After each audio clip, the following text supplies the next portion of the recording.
গুরুদেব থাকলে জীবনে অসম্ভব পরিণত হয় সম্ভবে, অবাস্তব রূপায়িত হয় বাস্তবে। শুনতে হয়তো লাগতে পারে গল্পের মতন, কিন্তু এ হলো গুরুদেব শ্রী শ্রী রবিশঙ্করজির মার্গদর্শন এক নিতান্ত সাধারণ ভক্তকে।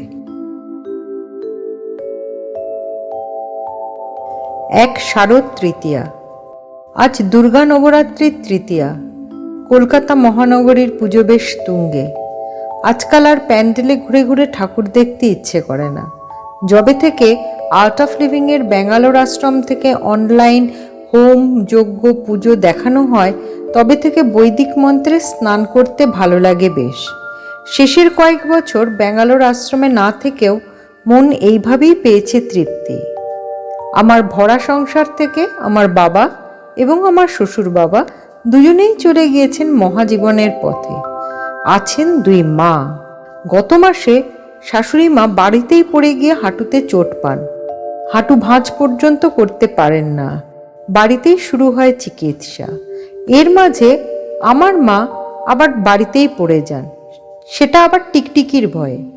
দুই কাঁধ থেকে দুই হাত ভেঙে ঝুলে যায়। হার্টের সমস্যার জন্য অপারেশন করানো যায় না। বাড়িতেই শুরু হয় সেই চিকিৎসাও।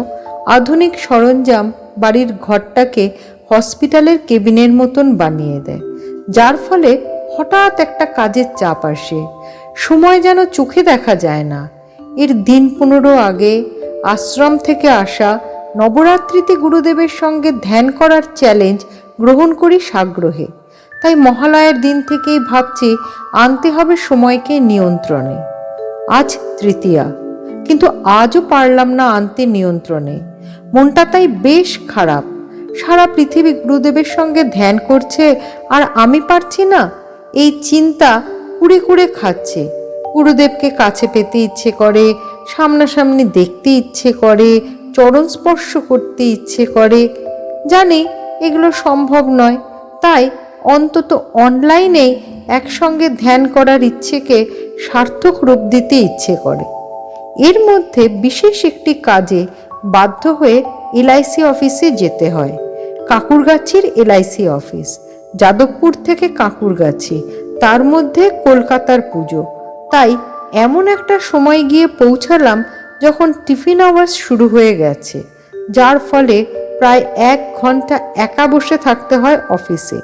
এবার আমার চোখের জল গড়িয়ে পড়ে মাটিতে, কিন্তু উপায় কই? মনকে বোঝাই মৃন্ময়ী দুর্গাপুজো তো অনেকবার হলো, এবার না হয় চিন্ময়ী হোক। দুই মাকে দুর্গারূপে সেবা করি, তাদের যা যা দরকার তাই তাই করি। ভাবতে ভাবতেই একটা সময় দেখি মোবাইল স্ক্রিনে ভেসে উঠেছে গুরুদেবের বাণী।